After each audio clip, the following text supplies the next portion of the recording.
హైదరాబాద్ కూకట్పల్లిలో మితిమీరిన మూఢనమ్మకం అంటే ఎలా ఉంటుందో బయటపడింది. ఈ ఘటన వింటేనే మనందరికీ ఒళ్ళు జలతరిస్తుంది, గుండెల్లో ఎక్కడో భయం వేస్తుంది. ఇప్పుడు నేను చెప్పబోతున్న వార్త కొంచెం కఠినంగా ఉండొచ్చు, జాగ్రత్తలు తీసుకోవాలని ఆర్టీవీ మీకు సూచిస్తుంది. User discretion is highly advised. Hyderabad కూకట్పల్లిలో ఒక యువతి ప్రాణాలు కోల్పోయి 4 రోజులైంది. అయినా సరే ఆ మృతదేహాన్ని ఇంట్లోనే పెట్టుకొని యేసు ప్రభు వచ్చి బ్రతికిస్తాడు అంటూ ప్రార్థనలు చేస్తూ ఉన్నారు ఆ తల్లిదండ్రులు. మానసిక స్థితి సరిగా లేక అనారోగ్యంతో శైలజ అనే యువతి ప్రాణాలు కోల్పోయింది. అయితే ఆ యువతి ప్రాణాలు కోల్పోయిన తర్వాత ఆ మృతదేహానికి అంత్యక్రియలు చేయకుండా ఇంట్లోనే పెట్టుకొని శైలజ తల్లి, అక్క సునీత, బ్రదర్ వీళ్ళందరూ కలిసి శైలజను ఎలాగైనా బ్రతికించుకోవాలని ఒక ఫ్రీజర్ బాక్స్లో పెట్టి ప్రార్థనలు చేయడం మొదలుపెట్టారు. 1 రోజా 2 రోజుల 4 రోజుల పాటు ఇదే పని చేశారు వాళ్ళు. చివరికి చుట్టుపక్కల వాళ్ళకి దుర్వాసన రావడంతో డౌట్ వచ్చి పోలీసులకు వాళ్ళు సమాచారం ఇచ్చారు. ఈ నేపథ్యంలో పోలీసులు వచ్చి చెక్ చేస్తే అప్పటికే ఆ యువతి ప్రాణాలు కోల్పోయి 4 రోజుల పైనే అయిందట. శైలజను ఆ యేసు ప్రభు బ్రతికిస్తాడు అన్న నమ్మకంతో మేము పూజలు చేస్తున్నామని చెప్పేసి వాళ్ళు మాట్లాడారట. చివరికి వాళ్ళ ఫ్యామిలీకి నచ్చజెప్పి జరగాల్సిన కార్యక్రమాలు జరిగేలా చూశారు పోలీసులు, ఆ స్థానికులు అందరూ కలిసి. ఈ ఘటన తెలిసిన తర్వాత ఆ చుట్టుపక్కల వాళ్ళు భయంతో వణికిపోయారు. ఒక మహిళ ప్రాణాలు కోల్పోతే ఆ బాడీని 4 రోజుల పాటు అలాగే పెట్టడం ఏంటి, అసలు యేసు ప్రభు వచ్చి బ్రతికిస్తాడని ఈ ప్రార్థనలు చేయడం ఏంటి అని చెప్పేసి వాళ్ళందరూ షాక్ గురైనట్లుగా తెలుస్తోంది. అంటే ప్రజలు ఎంత మూఢనమ్మకాలతో ఉన్నారో ఇది ఒక ఎగ్జాంపుల్.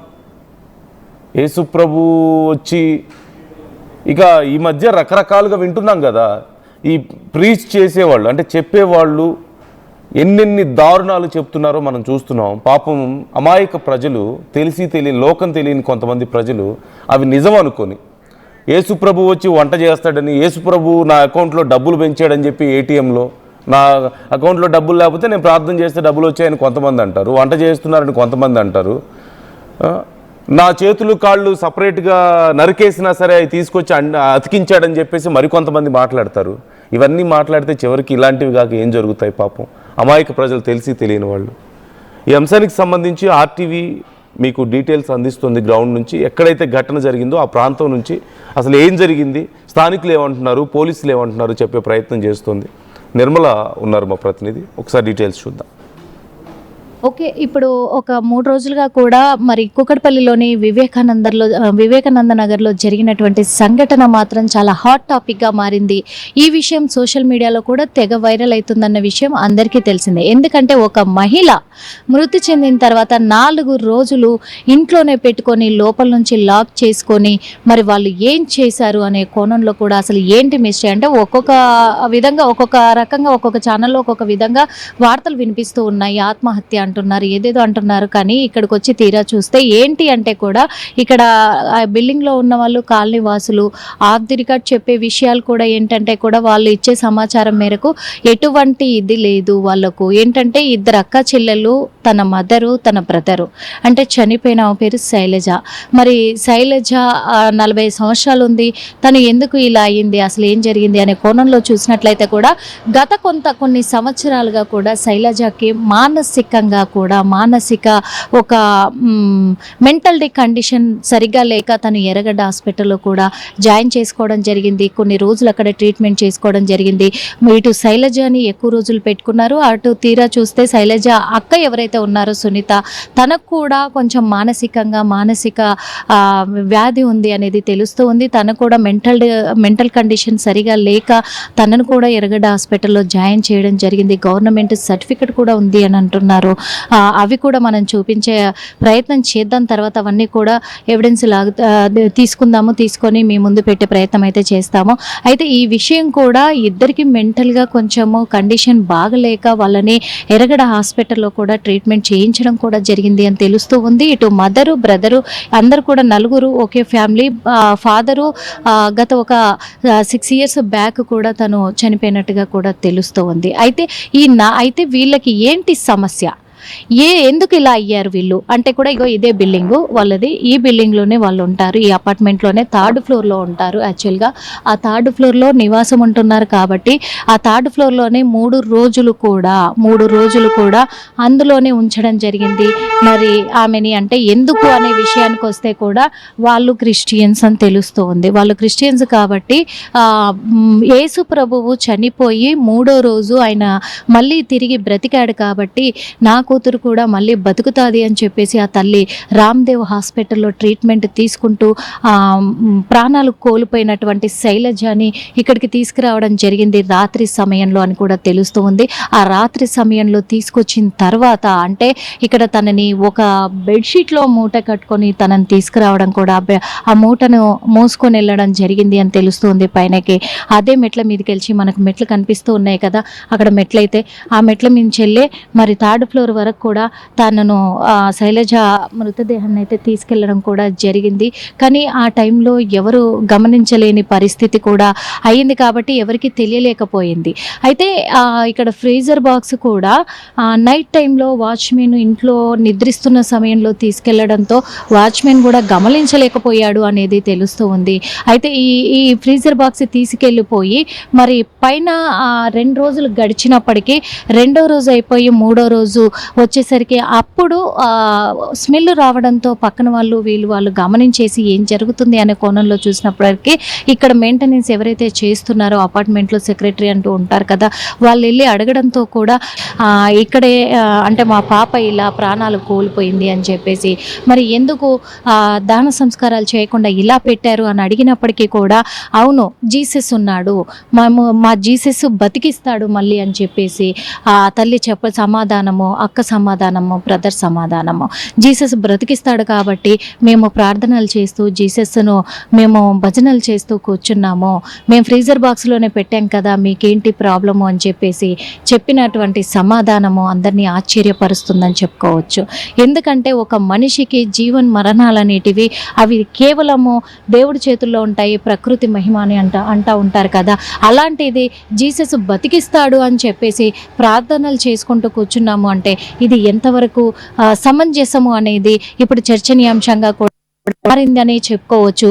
అదేవిధంగా లో కూడా మనం చూసాము ఒక నెల రోజుల క్రితం చైనంబర్పేటలో కూడా సేమ్ సిచ్యువేషన్.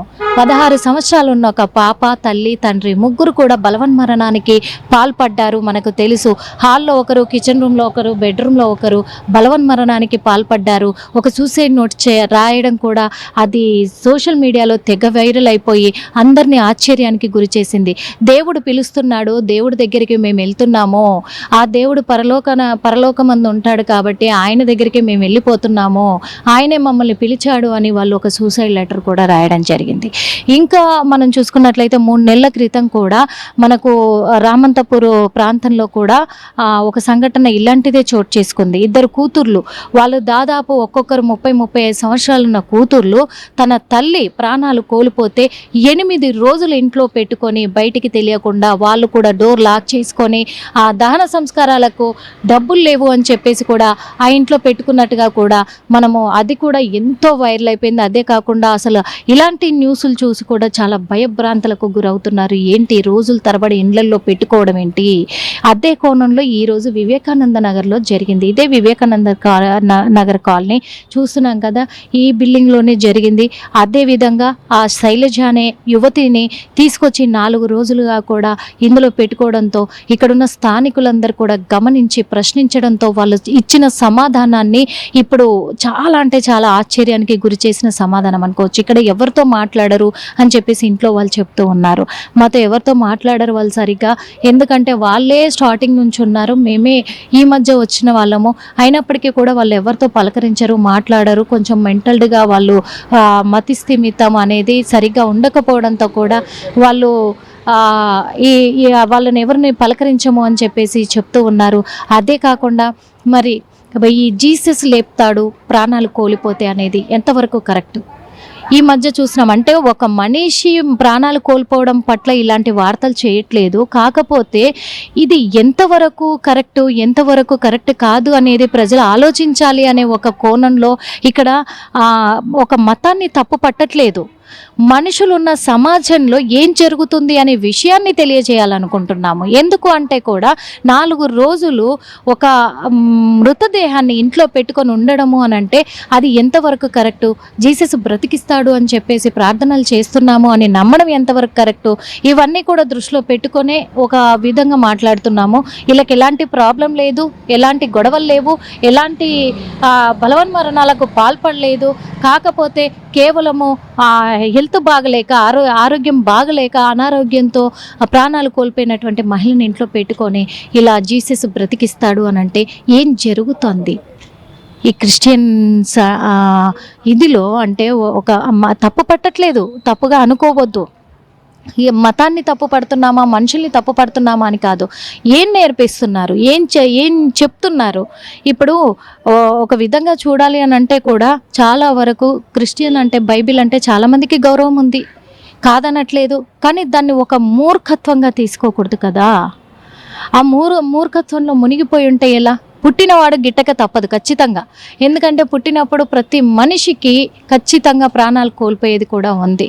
మనిషికి 7 జన్మలు అంటారు. అవన్నీ కూడా మన పురాణాలు చెప్పిన కథలే వింటూ ఉంటాము. కాబట్టి ఖచ్చితంగా ఒక మనిషి మానవ జన్మ ఎత్తినప్పుడు తర్వాత ఆ మనిషి కడతేరక తప్పదు. కాబట్టి కడతేరినప్పుడు దేవుడు మళ్ళీ బ్రతికిస్తాడని ప్రార్థనలు చేయడం ఏంటి? ప్రార్థనలు చేసే దేవుడు ఎలా బ్రతికిస్తాడు? అలాంటప్పుడు మనిషికంటూ తను కాలం చెల్లిపోయే అవకాశం లేదు కదా. అది కూడా మనం దృష్టిలోకి తీసుకోవాలి కదా. ఇవన్నీ కూడా అంశాల్లోకి వచ్చేటివే. కాబట్టి ఈ మధ్య చూస్తూ ఉన్నాము, దసరా పండుగ అని చెప్పేసి బతుకమ్మల్ని చేస్తూ పాటలు పాడుతూ ఉన్నారు. ఒక పక్క చర్చిలలో అభిషేకాలు చేస్తున్నారు శిలువలకి, ఎన్నో వీడియోలు చూస్తూ ఉన్నాము. అదేవిధంగా యేసుమాల అని వేస్తున్నారు. అంటే ఎటుపోతుంది మతం యొక్క ఆచారం? ఎటుపోతుంది ఏంటి అంటే ఇప్పుడు జీసస్ని నమ్ముకున్న ప్రతి ఒక్కరికి కూడా మరి చావు లేదు అంటే అందరూ కూడా ప్రార్థనలు చేస్తూ కూర్చుంటారు కదా. పాపము 4 రోజులు ఆ పార్థివ దేహాన్ని ఇక్కడే పెట్టేసి అలా ఉంచి ఆత్మఘోష పెట్టినట్టే కదా.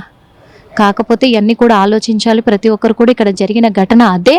ఎందుకు అనంటే కేవలము జీసస్ బ్రతికిస్తాడు అనే ఒక కోణంలో ఆ తల్లి, ఆ బ్రదరు, అక్క నమ్మి వాళ్ళు ఇక్కడ 4 రోజులు పెట్టుకొని పోలీసులకు కూడా ఇచ్చిన సమాధానం అదే, మా జీసస్ బ్రతికిస్తాడు, మా జీసస్ పరలోకమందు ఉంటాడు కాబట్టి పరలోక ప్రభు మమ్మల్ని మా కూతుర్ని బ్రతికిస్తాడు, ఆ నమ్మకం మాకుంది, మీకేంటి ప్రాబ్లము, ఫ్రీజర్లోనే కదా పెట్టాము అని చెప్పేసి లోపల నుంచి లాక్ చేసుకొని పెట్టుకొని ప్రభువుకి ప్రార్థనలు చేస్తూ కూర్చున్నారు 4 రోజుల తరబడి అని అంటే దీన్ని ఎలా చూడాలో సమాజం చెప్పాలి మరి. ఎందుకంటే దీన్ని తప్పుగా అని చెప్పట్లేదు, కానీ 4 రోజులు పట్టి అలా కర్మకాండలు జరిపించకుండా పెట్టి ఆ ఆత్మని ఎందుకు ఘోషించేలాగా చేయాలి అనేది ఒకటే ఉద్దేశము. కాబట్టి ఇలాంటి మూర్ఖత్వాలకు పోకుండా ఏ కార్యం ఎప్పుడు చేయాలి, ఎలాంటి సమయంలో ఎలాంటివి పాటించాలనేటివి ఇప్పుడు కాలనీవాసులు అందరూ ఒకటయ్యి మేము ఇస్తాము కొంపోని దహన సంస్కారాలకి డబ్బులు లేకపోతే మేము పెట్టుకొని జరిపిస్తాము, మేమందరం ఇవ్వడానికి సిద్ధంగా ఉన్నామని చెప్పేసి వాళ్ళకి నచ్చజెప్పేసి పోలీసులకు సమాచారం ఇచ్చి చేశారు కాబట్టి సరిపోయింది. లేకపోతే ఇంకా ఎన్ని రోజులు పెట్టేవాళ్ళు కదా. చెప్పేది ముఖ్యంగా అదే. ఇక్కడ జరిగింది కూడా కేవలము ఈ విధంగానే జరిగింది. జీసస్ని నమ్ముకొని ఉన్నాము, ఆయన బ్రతికిస్తాడు అనే ఒక మూర్ఖత్వంతోనే పెట్టి 4 రోజులుగా ఇంట్లోనే పెట్టి అలా ఉంచడం కూడా జరిగింది. కాబట్టి ఇలాంటి ఆలోచన ఎవరు చేయకూడదనే కోరుకుంటున్నాము. ఇలాంటి ఆలోచన చేసి అందరినీ ఆందోళనకు గురి చేయొద్దని కోరుకుంటున్నాము. అదేవిధంగా ఓకే, ఎవరు దేవుడి మీద వాళ్ళకు నమ్మకం ఉంటుంది, కానీ మరీ ఇంతలా ఇలాంటి విషయాల్లో కూడా దేవుడే పడతాడు అనుకోవడం అది మూర్ఖత్వం కిందకి వెళ్ళిపోతుంది. కాబట్టి ఇంతలా కూడా మరి డీప్గా వెళ్ళిపోకూడదు మనుషులు మనస్తత్వాలు అని కోరుకుంటున్నాము ఆర్టీవీ తరఫున. కేవలం ఇప్పుడు వాళ్ళది ఏలూరుకి అక్కడికి పంపించడం కూడా జరిగింది. హైదరాబాద్ పోలీసులు ఇక్కడ నుంచి అక్కడికి పంపించారు. అక్కడ దహన సంస్కారాలన్నీ పూర్తవుతూ ఉన్నాయి. ఇది ఇక్కడ జరిగిన విషయం కూడా వివేకానంద నగర్లో. ఈ విషయం మాత్రము అందరిని ఆశ్చర్యానికి గురి చేస్తుంది. వాళ్ళు పోలీసులు వచ్చే సమయానికి కూడా జీసస్ పాటలతోటి భజనలతోటే ఇంట్లో ఉన్నట్టుగా పోలీసులు కూడా గుర్తించడం జరిగింది. కాబట్టి ఇది ఆశ్చర్యానికి గురి చేస్తున్న ఘటన. కాబట్టి ఇలాంటి ఘటనలో ప్రజలకే తీర్పును వదిలేయాలి. కాబట్టి ఇట్లాంటి పరిస్థితులు ఇంకెవరికి నెలకొనకూడదు అని చెప్పేసి కోరుకుంటున్నాం ఆర్టీవీ తరఫు నుంచి. కెమెరామెన్ మధుతో నిర్మల, ఆర్టీవీ. రామకృష్ణ మన శుక్రవారం రోజు సాయంత్రము ఒక మానసిక స్థితి బాగలేక ఒక అమ్మాయి చనిపోయి వాళ్ళు డోర్ లాక్ వేసుకొని వెళ్ళిపోయారు. పోలీసు వాళ్ళకు కూడా తెలియజేశాము, వాళ్ళు కూడా వస్తామన్నారు.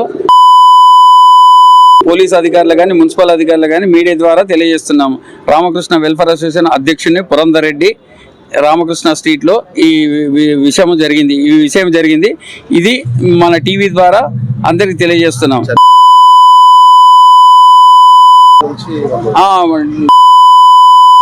నాకు నిన్న తెలవంగానే చర్యలు చెప్తే ఈరోజు అందరూ ఉదయం నిన్న వచ్చి పోలీసు వాళ్ళు కూడా చూశారు. ఈరోజు తీసుకెళ్తామన్నారు. వాళ్ళు తీసుకెళ్ళకుంటే మేము పోలీసు వాళ్ళ ద్వారా మున్సిపల్ ద్వారా తీసుకెళ్ళండి, బయటికి తీసుకెళ్ళి గాంధీల మర్చుల్లో పెట్టండి అని నేను తెలియజేస్తున్నాను. ఇప్పుడే వచ్చారు, వాళ్ళు లేకుండ్రి, రాత్రి పోయారు. ఇప్పుడే వాళ్ళ అమ్మాయి అన్న తల్లి వచ్చింది. ఇంకొక అక్క ఆల్రెడీ లోపలనే ఉంది. అంటే వాళ్ళ మానసిక స్థితి బాగాలేదు. గత 18 సంవత్సరాల నుంచి ఉంటున్నారు. వాళ్ళు ఎవరితోనో కలిసి ఉండరు, ఎవరి దగ్గర కలిసి. బిల్డింగ్ వాచ్మెన్ ఈ శుక్రవారం నాడు సాయంకాలం 5 గంటలకి అంబులెన్స్ మీద రామదేవ్ హాస్పిటల్ నుంచి తీసుకొచ్చారండి. రామదేవ్ హాస్పిటల్ కానీ తీసుకొచ్చి ఇక్కడ తెల్లగొడ్డేసి, మొఖం మీద తెల్లగొడ్డేసి లోపల అంబులెన్స్ బండి ఉంటుంది కదా, బండి మీద తోలుకొచ్చారు. లోపలికి తోసుకొచ్చి అక్కడి నుంచి మూట కింద కట్టేసి పైకి తీసుకెళ్ళారండి. డ్రైవర్ ఒకడు, వాళ్ళిద్దరూ, ముగ్గురు ఆడవాళ్ళు, ఒక మగవాడు పైకి తీసుకెళ్ళారు. పైకి తీసుకెళ్ళిన తర్వాత లోపల నుంచి డోర్ వేసి మళ్ళీ డోర్ తీయలేదండి. నేను పైకి వెళ్ళి మళ్ళీ ఒకసారి చూశాను, అప్పుడు కూడా ఏం తీయలేదు. ఇంకా నేను వచ్చాను అక్కడి నుంచి, మనకు తెలియదు. మళ్ళీ పొద్దున్న మాటలు చెత్తకి వెళ్తానండి నేను పైకి, అప్పుడు కూడా చూస్తూ ఉంటాను, అప్పుడు కూడా తీయలేదు. ఎన్ని రోజులు అవుతుంది ఇట్లా? శుక్రవారం నాడండి ఇక్కడ రావడం. బట్ అక్కడ రామదేవ్ హాస్పిటల్ ఎప్పుడు పోయింది మనకి ఏమని సార్, మనకి ఏం తెలియదు అసలు. వాళ్ళు సంగతి కూడా అలా ఎవరితోనూ మాట్లాడరు, ఎవరితోనూ చేయరు అసలు. వాళ్ళంటేనే మాకు భయం పక్కపోతుంది. అందరూ చెప్తున్నారు వాళ్ళతో ఏం మాట్లాడొద్దు, వాళ్ళ దగ్గర ఆ పైకి కూడా వెళ్ళొద్దని సరే. అలాగైనా సరే నేను వెళ్తాను. అందరూ సీట్లు ఉన్నారంట చెత్త నాకు, మరి వాళ్ళు చెత్త తావాలి, వీళ్ళు చెత్త